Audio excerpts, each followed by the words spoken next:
বন্ধুরা, যে কেসটা দেখাচ্ছি ভালো করে লক্ষ্য করুন। এইটাও কি আপনার বাড়ির সামনের ডগিদের হয়েছে বা বাড়িতে হয়েছে? আপনারা ভ্যাকসিন করান না।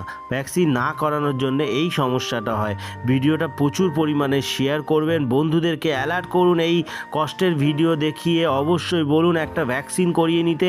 কেননা আপনার বাড়ির ডগি যতক্ষণ ভালো আছে তখন কিন্তু আপনার মাথায় আসবে না। অবশ্যই এই যে বর্ষাকাল, তারপরে আসবে শীতকাল, সেই সময় কিন্তু অনেক প্রবলেম হয়। আর এই ভাইরাসে কিন্তু এরা অকালেই চলে যায়। এত বড় ডগিটা কিন্তু কেন চলে যাচ্ছে জানেন?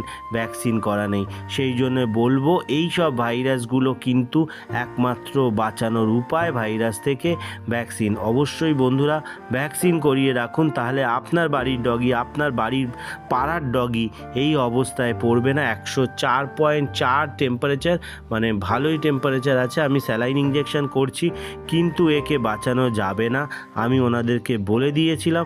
আর তারপরে কিন্তু যখন ভিডিওটা দেখবেন তখন কিন্তু ও আর নেই। তো যাই হোক বন্ধুরা, দেখুন কত কষ্ট।